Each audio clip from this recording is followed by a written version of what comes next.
Today's little reflection is on anger, and it feels appropriate for me this week, and we talked about it on the weekend. There's a lot of things to be angry about sometimes, and there's righteous anger. And the question is how to deal with it, what to do with it. I pulled out this box of shells and I saw these beautiful mussels and scallops, and one of the things I actually love the most in that box is these barnacles. They're so interesting. Usually you see them growing on mussels out in the ocean, but they are like little mountains and little volcanoes and little creatures that live inside, and when they've dried out, they have such an interesting look about them, very primitive and ancient. And as much as I love looking at them, I couldn't help but think later in the day when I took my daughter swimming, she was talking about how it's so strange that swimmers will do anything to shave off a few minutes of their time. They will wear really strange outfits. They, have their head bonnets, all these different things, shave their legs, all these things they'll do to shave off a few minutes. And I couldn't help but think, if the swimmers were growing full and thick with barnacles, it would probably be antithetical to a high, fast swim time.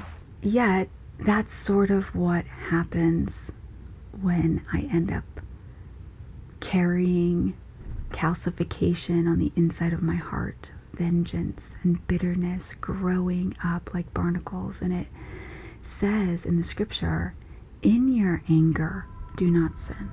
Rid yourself of bitterness and malice. It talks a lot about not harboring bitterness in our hearts and not taking vengeance into our own hands. So I was thinking, whatever I'm angry about today, can I let Jesus sift through the calcification in my heart? Am I willing to be scraped of the stuff that's just holding me back from who I could be in Him? There's a lot of ways to go through suffering without it being unnecessary suffering added to it.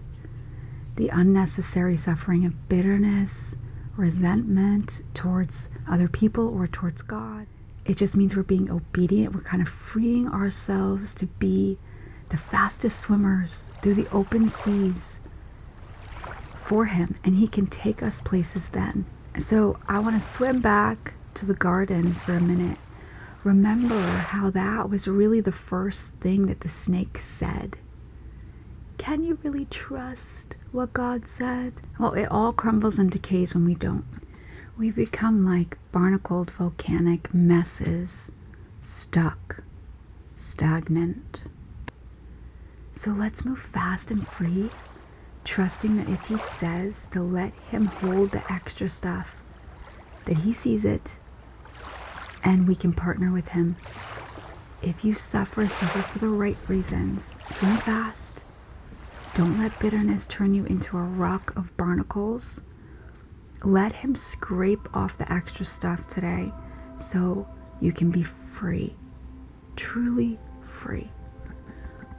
So the challenge is today, as you're angry, before you take it into your own hands, before those barnacles begin to form, hand it to Him. Share your anger with Him. And I'd be curious to hear, what would you have done before? And doing this challenge, how does it feel different? So let us know how we can be praying for you and walking with you at the Manna Trail.